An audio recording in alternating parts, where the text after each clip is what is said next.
تلاوت فرما کر مرحوم مغفور مرزا محمد رضا ابن مرزا محمد اصغر مرحوم کی روح کے لیے لا الہ الا اللہ العلی العظیم اعوذ باللہ من الشیطان اللعین الرجیم بسم اللہ الرحمن الرحیم الحمدللہ محمد رسول اللہ وآلہ آل اللہ وأعدائہم لعنت اللہ اما بعد فقد قال اللہ تبارک وتعالی فی محکم کتابہ ومبرم بیانہ وہو اصدق الصادقین وہو قولہ الحق بسم اللہ الرحمن الرحیم یا ایہا الذین آمنوا اتقوا اللہ وابتغوا الیہ الوسیلہ وجاہدوا فی سبیلہ لعلکم تفلحون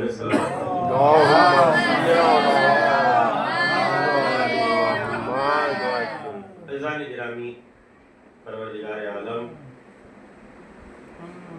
سورہ مبارکہ مائدہ کی 35ویں آیت میں ارشاد فرما رہا ہے، ایمان لانے والوں سے اس کا تقاضا ہے، حکم ہے۔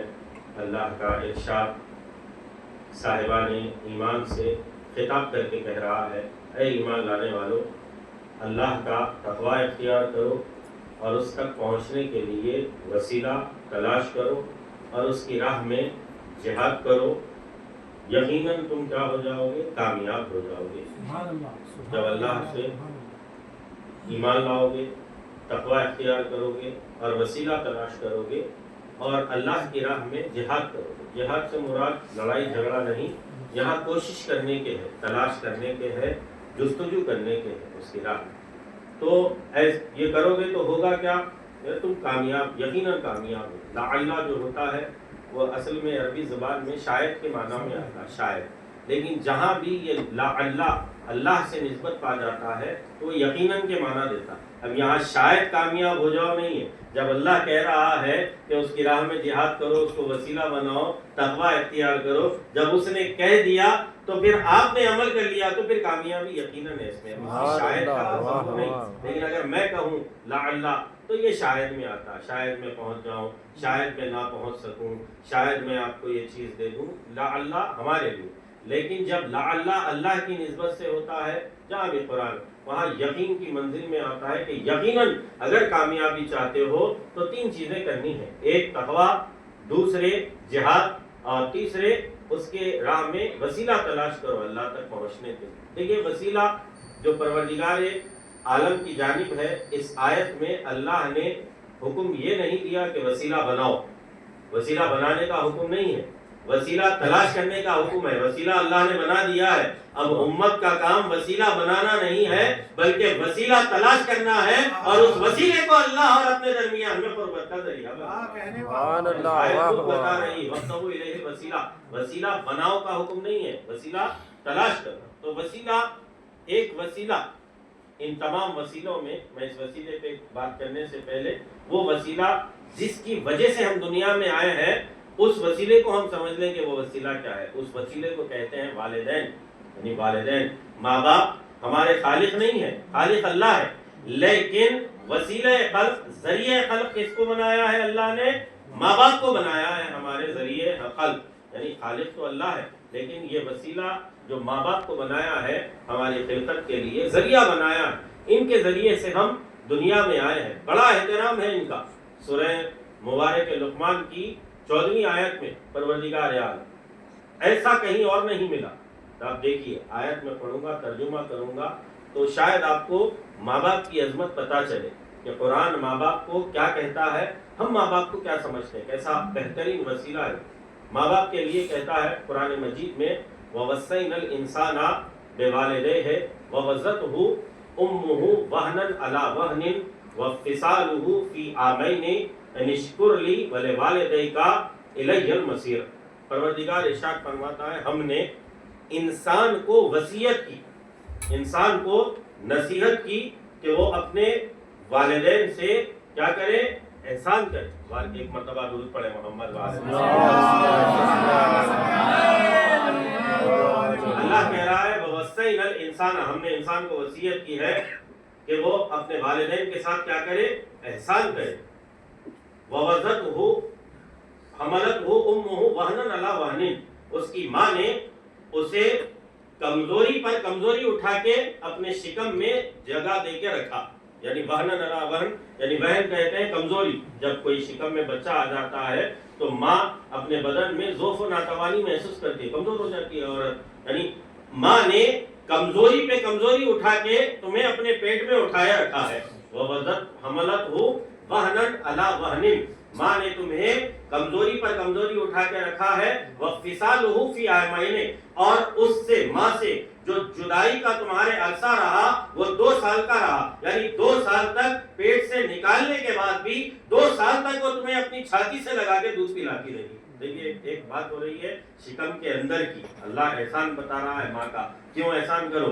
وَوَصَّيْنَا الْإِنسَانَ بِوَالِدَيْهِ، اللہ نے وصیت کی ہے ماں باپ کے ساتھ احسان کرو. کیوں احسان کیا جائے؟ کیونکہ ماں نے شکم میں کمزوری پہ کمزوری اٹھا کے تمہیں 9 مہینے رکھا. اس کے بعد جب تم دنیا میں آ گئے فِصَالُهُ فِي عَامَيْنِ، 2 سال تک اپنی چھاتی اپنے سینے سے لگا کے دودھ پلاتی رہی تمہیں، یعنی 3 سال تک تو اس نے اپنے بدن سے تمہیں جدا ہونے تک نہیں دیا ہے. احسان یہ اللہ گنا رہا ہے، یہ احسان یہ میں نے بیان کر رہا ہوں. یہ اللہ نے اپنی کتاب میں قرآن مجید میں الفاظ میں جگہ دی ہے کہ اس نے 2 سال تک تمہیں اپنی چھاتی سے لگا کے رکھا. تمہاری جدائی کا ماں سے جو عرصہ رہا ہے وہ 24 مہینے ہے. دوسری آیت میں کہا ہے دودھ پلانے کے لیے حولین کاملین، 2 سال کا بچے کو دودھ پلایا جائے 24 مہینے کے لیے. قرآن مجید میں یہ. اب آج کل نہ جانے کیا ہو رہا ہے، پاؤڈر وغیرہ کا دودھ پلا دیا جاتا ہے، لیکن قرآن کہہ رہا ہے 2 سال حولین کاملین، یعنی 2 سال مکمل بچے کو دودھ پلائے ماں نے. اور اسی کو احسان میں اللہ ماں باپ کا جب بیان کر رہا ہے اسی چیز کو رکھا اس نے. ایک تو تمہیں وضع حمل کیا، یعنی مصیبت کمزوری پہ کمزوری اٹھا کے تمہیں پیٹ میں رکھا. جب تم دنیا میں آ گئے تو اس نے تمہیں 2 سال تک اپنی چھاتی سے لگا کے رکھا ہے. اب تم کیا کرو؟ انشکر لی ولوالدیک، تم میرا شکریہ ادا کرو، اپنے والدین کا شکریہ ادا کرو. اب آپ آیت دیکھیے، آیت کے تیور دیکھیے اور ماں باپ کی شان دیکھیے. اللہ اپنے شکریہ کے ساتھ ماں باپ کا شکریہ آیت میں چاہ رہا ہے. یعنی ساری زندگی اگر اس کا شکریہ ادا کیا جائے تب بھی انسان ادا نہیں کر سکتا، وہی منزلت ماں باپ بھی رکھتے ہیں. ساری زندگی اگر ان کا شکریہ ادا کرتے رہو تو ان کا شکریہ ادا نہیں کر سکتے ہو، کیونکہ اللہ نے اپنے شکریہ کے ساتھ رکھا. یہ نہیں کہا کہ ہمارا شکریہ کرو، اپنی نسبت بھی میرا شکریہ ادا کرو. یعنی ہمارا کہتا تو ملائکہ ہو جاتے، رسول ہو جاتے، ائمہ ہو جاتے، کئی اللہ کے اولیاء ہو جاتے. وہاں لفظ ہے انشکر لی، میرا شکریہ ادا کرو، ولوالدیک کا، اپنے والدین کا شکریہ ادا کرو. اور تیور دیکھے آیت کے الی المصیر، اور تمہیں لوٹ کے تو میرے پاس ہی آنا ہے. تیور دیکھ رہے ہیں آپ، ماں باپ کے بارے میں اتنی باتیں بڑے پیار بڑی محبت سے کہنے کے بعد آخر کا ایک چھوٹا سا جملہ کہہ رہا ہے الی المصیر. جیسے ہم گھر سے جاتے ہیں، اگر ماں باپ کی اگر ہم نے نہیں سنی تو بیٹے تمہیں لوٹ کے گھر ہی آنا ہے، جاؤ کہاں جائیں گے. یہ جملہ ہوتا ہے نہیں ہوتا ہے؟ آنا تو تمہیں یہی ہے. ماں کیا کہتی ہے؟ تم شرارت کر رہا ہے، مت جا بیٹے باہر، مت کھیلنے کے لیے جا، نہیں چلا جا. ٹھیک ہے بیٹے، آنا تو تجھے یہی ہے. باپ کیا کہتا ہے؟ آنا تو تجھے یہی ہے. اگر آپ کسی استاد کو ستا کے کلاس سے نکل گئے تو استاد کیا کہتا ہے کہ بیٹے کہاں تک بھاگو گے؟ آنا تو تمہیں یہی ہے. تو اللہ وہی کہہ رہا ہے الی المصیر، تم ماں باپ کا احترام کرو، ماں باپ کے لیے احسان مند رہو، ماں باپ کے شکر گزار رہو. جیسے میرا شکریہ ادا کر رہے ہو ویسے اپنے ماں باپ کا شکریہ ادا کرو. خبردار اگر تم نے اس میں چوک کر دی تو تم کہیں اور جانے والے نہیں ہو، تمہیں لوٹ کے میری بارگاہ میں ہی آنے والا ہے. دیکھ رہے ہیں پروردگار کے تیور، آیت کے تیور دیکھیں اور ماں باپ کی عظمت سمجھے. اللہ اپنے شکریہ کے ساتھ ان کا شکریہ رکھ دیا ہے. اللہ اس لیے کئی جگہ فرمایا وَقَضَىٰ رَبُّكَ أَلَّا تَعْبُدُوا إِلَّا إِيَّاهُ، کہ اللہ نے تم سے وعدہ لیا ہے کہ اس کے سوا کسی کی عبادت نہیں کرو گے. وَبِالْوَالِدَيْنِ إِحْسَانًا، اور اپنے والدین کے ساتھ احسان کرے گے. اور دوسری آیت میں لا تعبدون الا إِيَّاهُ، اس کے علاوہ کسی کی عبادت نہ کرو. اور وَبِالْوَالِدَيْنِ إِحْسَانًا، اپنے ماں باپ کے ساتھ احسان کرو. امام صادق سے پوچھا گیا احسان ہے کیا؟ کروں کیا احسان؟ ماں باپ پہ احسان کیا ہے؟ ماں باپ کو اپنے گھر میں رکھنا بوڑھے ہونے کے بعد یہ احسان ہے. ماں باپ کے خرچے اٹھانا یہ احسان ہے. ماں باپ کو زیارتوں میں بھیجا رہے ہیں یہ احسان ہے. ماں باپ کو کپڑے سلا رہے ہیں یہ احسان ہے. ماں باپ کی ٹوٹی ہوئی اینک جب وہ کہہ رہے ہیں لا کے دے دو اینک ٹوٹ گئی، یہ احسان ہے. جب وہ اپنی بیماری بتا رہے ہیں ڈاکٹر کے پاس لے جا رہے ہیں، یہ احسان ہے. امام صادق فرماتے ہیں جو احسان اللہ ماں باپ کے لیے بار بار قرآن میں کہہ رہا ہے، وہ احسان کا مطلب یہ ہے کہ ماں باپ کی خواہشات ان کی زبان پہ آنے سے پہلے اولاد کا پورا کر دینا، یہ ماں باپ کے ساتھ احسان ہے. سبحان اللہ.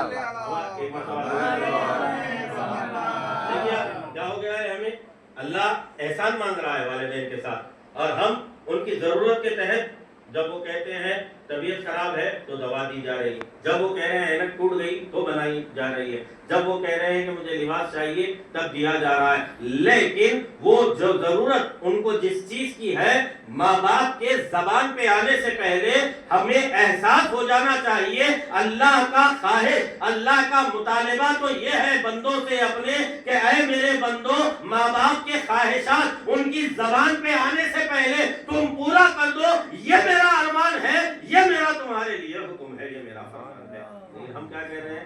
جبکہ دیکھیے میں اللہ اس کے پاس ٹائم نہیں تھا نا پروردگار کے پاس کہ بہت زیادہ باتیں کرے، قرآن میں ادھر ادھر کی باتیں کر لے. جیسے ممبر پہ ہم اگر بہت زیادہ ٹائم ہمیں نکالنا ہے تو ہو جاتی، مگر قرآن کے پاس ایسا ٹائم نہیں تھا، نہ پیغمبر اکرم کے پاس اتنا وقت تھا. یعنی 23 برس کی سن میں، 23 برس میں پورے قیامت تک کے لیے ہدایت کر کے جانا تھا. ایک جملہ بھی قرآن مجید میں جو آیا ہے کوئی عبث نہیں آیا، ایکسٹرا نہیں آیا، اضافہ نہیں آیا. جو بھی قرآن کہہ رہا ہے اس میں دقیق نظر کرو، غور کرو، فکر کرو، وہ قیامت تک کے لیے ہدایت دینے والا جملہ ہے. نہیں تھا اس کے پاس 23 برس میں اس نے قرآن مجید نازل کر دیا پیغمبر اکرم پہ، تو عبث باتیں نہیں کرے گا. ایک آیت میں نہیں کہا والدین کے ساتھ احسان، متعدد مرتبہ قرآن مجید میں اللہ والدین کے ساتھ احسان طلب کر رہا ہے. اور دوسری جگہ فرماتا ہے بلا من اسلم وجہہ للہ وہو محسن، جنت اسے دوں گا جو اپنے سر کو اللہ کی بارگاہ میں جھکائے گا اور احسان کرے گا. کسے جنت عطا کروں گا؟ پھر دوسری جگہ فرمایا من اسلم وجہہ اللہ وہو محسن، جو اپنے چہرے کو اللہ کی طرف جھکاتا ہے اور احسان بھی کرتا ہے اسے اللہ جنت عطا کرے گا. یعنی اللہ کی جو جنت کا مطالبہ ہے ہمارا، محض عبادتوں پہ جنت نہیں ہے. جنت اس وقت ملے گی جب خالق اور مخلوق دونوں سے رابطہ برابر رہے گا، نہ خالق کی عبادت میں چوک ہوگی نہ مخلوق کی خدمت میں چوک ہوگی. یہ اللہ کا مطالبہ ہے تو ہمیں نہ جاتا تھا. سبحان اللہ. واہ آیات قرآن دیکھیے آپ، بلا من اسلم وجہہ اللہ، ہاں وہ جو اپنے چہروں کو اللہ کی طرف جھکاتے ہیں وہ ہوا محسن، اور احسان بھی کرتے ہیں. کس نے کیا؟ اللہ کی طرف چہرہ جھکا ہوا ہے اور فقیر آیا ہے سوال کرنے کے لیے سائل بن کے، تو اللہ کی طرف عبادت سے نہ غافل ہوئے علی مرتضیٰ، اور نہ ہی خدمت سے غافل ہوئے. اپنے ہاتھ پہ انگوشت کا اشارہ کیا، وہ انگوشت ہی لے کے چلے گیا اور کہنے لگا کہ جو اللہ کی بارگاہ میں آتا ہے ید اللہ اسے خالی ہاتھ جانے نہیں دیتا. یعنی علی بتا رہے ہیں آیت صرف نازل ہوئی ہے اسی لیے کہا جاتا ہے قرآن صرف عبارتیں ہیں. اگر قرآن کو پیکر عمل میں دیکھنا ہے تو اہل بیت کا کردار دیکھو، ان کا عمل دیکھو. قرآن کہہ رہی ہے اللہ کے سامنے چہرہ جھکاؤ اور بندوں پہ احسان کرو، اور علی مرتضیٰ نے عملی کر کے بتایا. مسجد میں نماز بھی پڑھ رہے تھے اور اسی نماز میں حالت رکوع میں زکات دے کے بتا رہے تھے یہ کہ بندوں پہ قرآن کچھ کہہ رہا ہے تو یہ عمل کرتے ہیں اس پہ، اور ان کا عمل بتاتا ہے کہ قرآن کیا چاہ رہا ہے. تو والدین کا کتنا احترام کیا، کتنا احترام اہل بیت والدین کا کرتے تھے. پیغمبر اکرم جب فاطمہ بنت اسد، جنہوں نے جنم نہیں دیا پیغمبر اکرم، وہ چچی ہیں، انہوں نے پالا ہے اپنی آغوش میں، پالا ہے محمد مصطفیٰ کو، وہ والدہ ہیں علی مرتضیٰ کی. لیکن فاطمہ بنت اسد کسی بزم میں آ جاتی تو پیغمبر اکرم اپنے مقام سے بلند ہو جاتے تھے. پیغمبر اکرم اپنے مقام سے بلند ہوتے تھے ان کے تعظیم میں کہ میری ماں آ رہی ہے. جناب ابو طالب آئے، احترام کرتے تھے. حتیٰ بعض روایتوں میں ہے وہ جو دائی حلیمہ تھی کہ جنہوں نے پیغمبر اکرم کو دودھ پلایا تھا، کئی متعدد مقامات پہ شیعہ سنی سب لکھتے ہیں دائی حلیمہ اگر کسی بزم میں آ جاتی تو پیغمبر اکرم اٹھ کے احترام کرتے تھے، اس نے مجھے دودھ پلایا. جب دودھ پلانے والی کا اتنا احترام ہے تو جنم دینے والی کا کتنا احترام ہوگا پیغمبر کی نگاہ میں. کیا والدین کو سمجھے حقوق والدین ادا ہوئے ہیں کبھی ہم سے؟ یعنی ماں باپ لا تقل لہما اف، اللہ قرآن میں کہہ رہا ہے اگر ماں باپ بوڑھے ہو جائے تو ان سے اف تک نہ کرو. مثال کے طور پہ والد بوڑھے ہو گئے ہیں، 1 سے 2 مرتبہ کوئی چیز کا مطالبہ ہم سے اف کیا کر دیے، یہ اف بھی اللہ کو گوارا نہیں ہے۔ امام صادق فرماتے ہیں اس لفظ اف سے کم اگر کچھ ہوتا تو اللہ اس لفظ کو لے کے آتا، اس لفظ اف سے کچھ کم نہیں تھا، اس لیے اللہ نے وہاں پر افین کا لفظ لے کے آیا، اس سے کم نہیں اگر ہوتا۔ لیکن ہمارے پاس نگاہ لے کے آتا ہوں، پیسے نہیں ہے، وہ نہیں ہے، پریشان ہوں، گھر کی والے پریشان ہوں، بیوی کے خرچے نہیں ہو پا رہے ہیں، بچوں کی فیس نہیں ہو پا رہی ہے، کچھ نہیں ہو پا رہا ہے، جب تک کہ والدین کے اوپر احسان نہیں ہوگا، نہ کاروبار میں برکت ہوگی، نہ مال میں برکت ہوگی، نہ عمروں میں برکت ہوگی، نہ اخلاق اچھے ہوں گے، نہ کردار اچھا ہوگا، نہ اللہ کوئی دعا قبول کرے گا، نہ عبادتوں میں لذت آئے گی، نہ مجلسوں میں لذت آئے گی۔ یہ جو مجلسیں کر رہے ہیں، یہ مجلسوں کی وجہ بھی ہماری ماں ہی ہے۔ صادق آل محمد فرماتے ہیں اگر ماں تمہاری مطہرہ نہ ہوتی تو کبھی بھی تمہاری زبان سے نہ ہمارا ذکر کیا جاتا، نہ تمہارے کانوں سے ہمارا ذکر سنا جاتا۔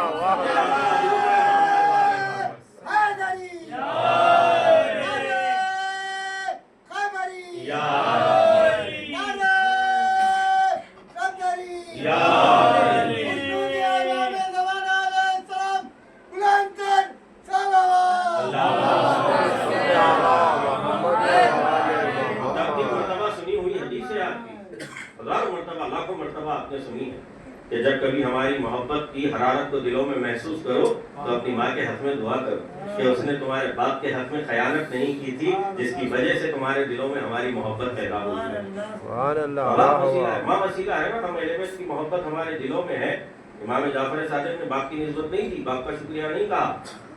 کثرت سے ماں کا شکریہ ادا کرو، کثرت سے اپنی ماں کا شکریہ ادا کرو۔ کیوں ادا کرو؟ جب بھی ہماری محبت اپنے سینوں میں محسوس کرو، اپنی ماؤں کے حق میں دعا کرو، کثرت سے دعا کرو۔ باپ کے حق میں نہیں کہا، ماں کے حق میں دعا کرو۔ اگر ماں خیانت کار ہوتی، بد کردار ہوتی تو کبھی بھی اہل بیت کی محبت ہمارے دلوں میں نہیں آتی۔ جیسے میں نے آیت پڑھی، پروردگار اہل ایمان سے تقاضا کر رہا ہے وسیلے کا۔ ایک وسیلہ یہ ہے، ایک حقیقی وسیلہ اللہ تک پہنچنے کی مجازی وسیلہ ہے ماں باپ۔ یہ احترام کہاں سے آئے گا والدین کا؟ جب تک کہ ہم حقیقی وسیلے کو نہیں سمجھیں گے، ہم اس مجازی وسیلے کو بھی نہیں سمجھ سکتے۔ حقیقی وسیلہ کیا ہے؟ آیت میں ارشاد ہوا یا ایھا الذین آمنوا اتقوا اللہ وابتغوا الیہ الوسیلہ، اے ایمان لانے والو اللہ کا تقوی اختیار کرو اور اس تک پہنچنے کے لیے وسیلے کو تلاش کرو، وجاہدوا فی سبیلہ، اور اس کی راہ میں جہاد کرو، لعلکم تفلحون، تاکہ تم کامیاب ہو جاؤ۔ اللہ کیا کہہ رہا ہے؟ ایمان لانے والوں سے مطالبہ ہے۔ اب اس میں 3 طرح کے قول ہیں وسیلے۔ کچھ لوگ کہتے ہیں وسیلے سے مراد ایمان وسیلہ ہے۔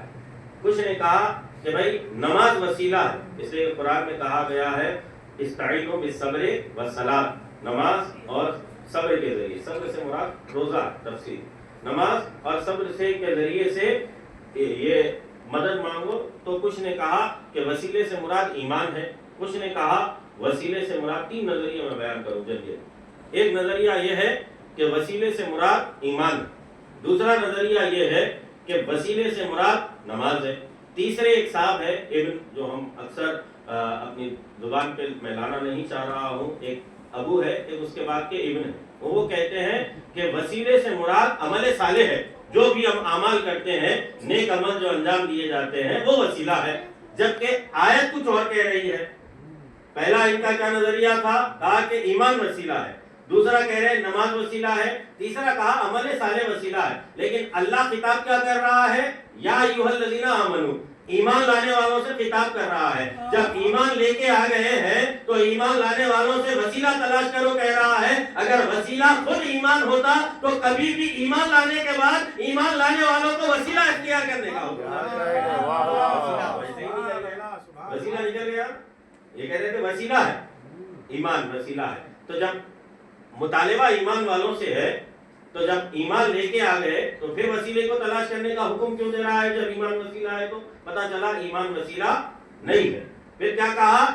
نماز وسیلہ ہے۔ اگر نماز وسیلہ ہوتی تو یہ نہ کہتا اتقوا اللہ، تقوی میں سب آ گیا، عمل صالح بھی آ گئے، نیک اعمال بھی آ گئے، نماز بھی آ گئی، روزہ بھی آ گئی. جب تک نماز نہ پڑھو، روزہ نہ رکھو، حج نہ کرو، زکوٰۃ نہ دو، عمل صالح نہ کرو، تقویٰ نہیں آ سکتا. تو پھر نماز اور عمل صالح دونوں خارج ہو گئے. یعنی کوئی تیسری چیز ہے جس کو اللہ وسیلہ قرار دے رہا ہے، اور وہ وسیلہ بنانا نہیں ہے، نہ نبی سے پہلے بنانا ہے نہ نبی کے بعد بنانا ہے. وہ وسیلہ موجود ہے، امت کا کام وسیلے کو تلاش کرنا ہے اور اس وسیلے کو اللہ اور اپنے درمیان میں رکھ دینا ہے.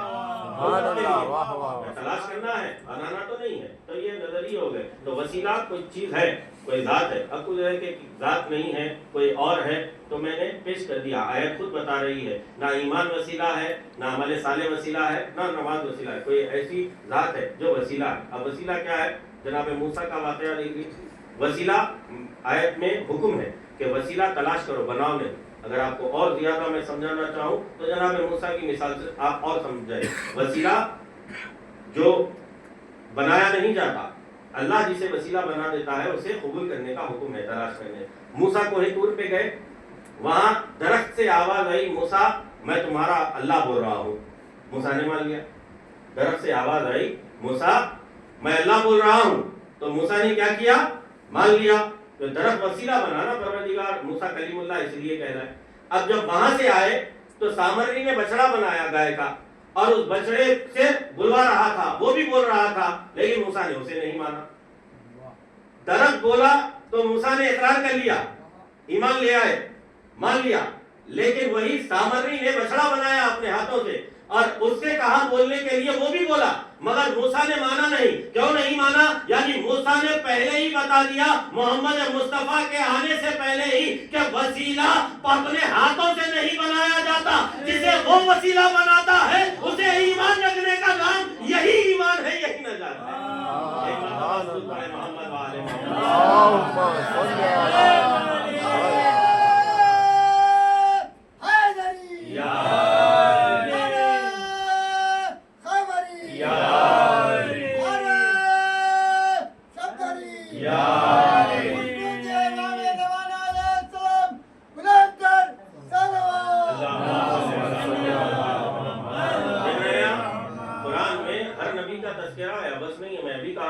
برس کے کم عرصے میں قیامت تک کے لیے ہدایت کرنا تھا. ہر نبی کا جو تذکرہ ہے وہ تذکرہ غور و فکر کرنے کے لیے ہے، وہ ہماری ہدایت کے لیے، وہ ایسی خالی کتاب بھر دینے کے لیے نہیں تھا، وہ ہماری ہدایت کے لیے تھا. یعنی موسیٰ نے وہیں طے کر دیا کہ وسیلہ جو ہوتا ہے وہ اپنے ہاتھوں سے نہیں بنایا جاتا، وہ اللہ بناتا ہے. اگر بولے بھی اپنے ہاتھوں سے بنانے والا تب بھی اسے نہیں مانا جائے گا، اگر بول بھی رہا ہو تب بھی نہیں مانا جائے گا. اب اگر یہ وسیلہ وسیلہ وسیلہ، آخر یہ وسیلہ ہے کیا؟ اتنی وسیلہ کہہ رہے ہیں، اتنی مرتبہ وسیلے کا تکرار ہو. تو وسیلہ کیا ہے؟ تو آئیں جنگ خیبر کی طرف. یہ جو بات ہے یہ دو جنگوں سے، ایک جنگ احد کے لیے بھی ملتا ہے اور جنگ خیبر کے لیے بھی ملتا ہے.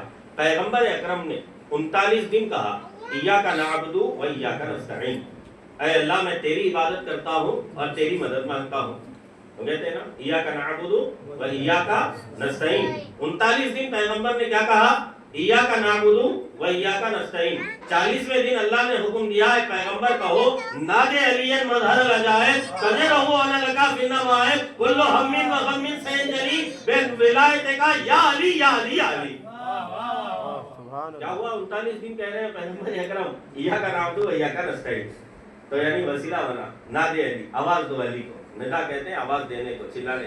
اب جو ہم نعرے لگاتے ہیں نا، جیسے نعرہ لگایا آپ جو یا علی کہہ رہے تھے، یہ سنت پیغمبر ہے، حکم خدا ہے. جب علی کا نام لو تو بلند آواز سے پکارو یا علی. یہ سنت نبی بھی ہے، یہ حکم خداوندی بھی ہے. ہم یا علی کہتے ہیں تو کیا نادے علی، علی کو آواز دو. یعنی ہم جو نادے علی پڑھتے ہیں یہ نادے علی یہی ہے، اتنی ہے بات کی کہ جو فقرے ہیں وہ اضافہ کیے ہوئے. نادے علی یہی ہے، نادے علی مظہر العجائب تجدہ انا لکا فی النوائب کل ہم و غم سینجلی بولایت کا یا علی یا علی یا علی. بس اتنا. وہ بے عظمت کا یا اللہ، وہ بے نبیت کا یا محمد، یہ اضافہ کیا گیا. پیغمبر کو جو حکم ہوا وہ صرف علی کو پکارنے کا حکم ہوا، کیونکہ 39 دن اللہ کو پکار چکے تھے. اللہ کی مدد بھی آ گئی. جب اللہ نے اپنی مدد بھیجنے کی باری آئی تو کس کے ذریعے سے بھیجی؟ یعنی مدد آئی اللہ کی طرف سے ہے، لیکن وہ مددگار کون بنا؟ وہ علی مرتضیٰ بنا، کیونکہ وہ خود تو آ نہیں سکتا، اس لیے اس نے علی کو اپنا مظہر عجائب بنایا،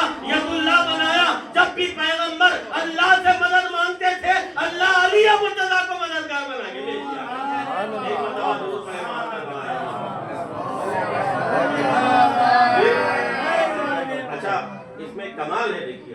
اگر یہ خیبر کی نسبت سے میں واقعے کو نقل کروں تو پیغمبر نے 3 مرتبہ کہا خود اس دعا میں، یا علی یا علی یا علی، 3 مرتبہ کہا، 1 مرتبہ نہیں کہا، 2 مرتبہ نہیں کہا، 3 مرتبہ پکارا، نادا کہتے ہیں پکارنے، چلا کے پکارنے، 3 مرتبہ پکارا.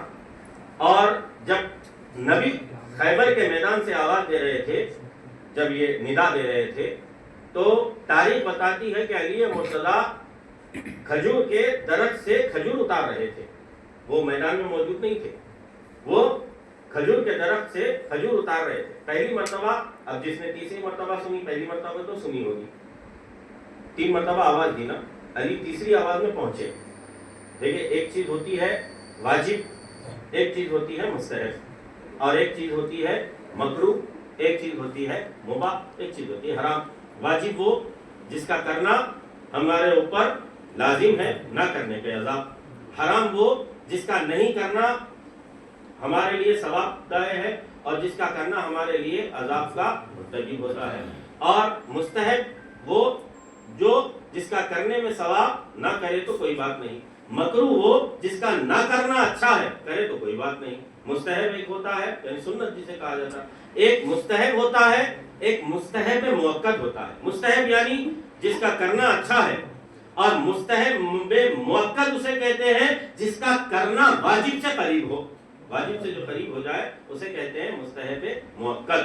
تو 3 مرتبہ رسول نے آواز دی.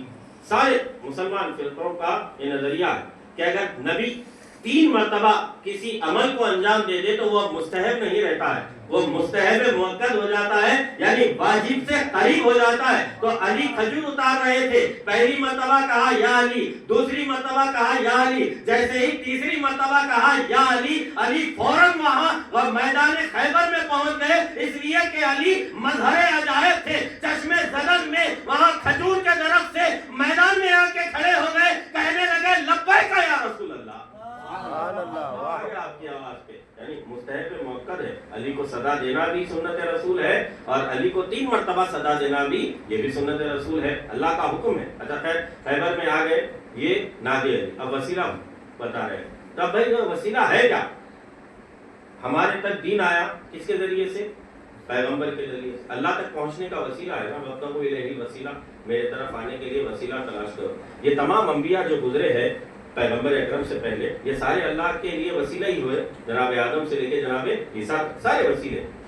پیغمبر اکرم، دین کس کے وسیلے سے آیا؟ پیغمبر کے وسیلے سے. قرآن کس کے وسیلے سے آیا؟ پیغمبر کے وسیلے سے. ہم نماز پڑھتے ہیں پیغمبر کے وسیلے سے. روزے رکھ رہے ہیں پیغمبر کے وسیلے سے. حج کے لیے جا رہے ہیں پیغمبر کے وسیلے سے. یہ پیغمبر کا ہی وسیلہ ہے.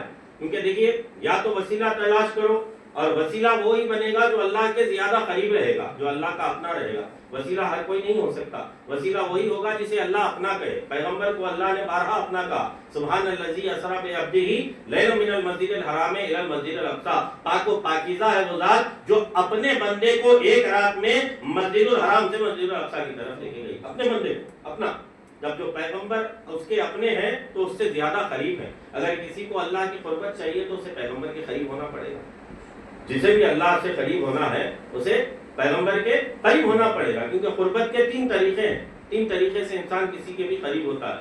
یا تو اس زمانے میں وہ موجود ہو، یا اس زمین پہ جہاں وہ ہے وہاں موجود ہو، یا پھر جو ہے سو ذہنی اعتبار سے اس کا ہم فکر ہو تو انسان اس کے قریب ہو جاتا ہے. اب ہم پیغمبر کے زمانے میں تو ہے نہیں، اور پیغمبر کی زمین پہ بھی نہیں ہے، اور پیغمبر کی ذہنیت کے اعتبار سے زمانے بھی نہیں رہے، پھر ہم قریب کیسے ہوں پیغمبر اکرم سے؟ یعنی یہی 3 طریقے ہیں. اب پیغمبر کے زمانے میں جو لوگ صحابی جنہیں ہم کہتے ہیں، وہ کتنے قریب تھے اللہ کے؟ کیونکہ اللہ سے سب سے قریب تو پیغمبر ہے.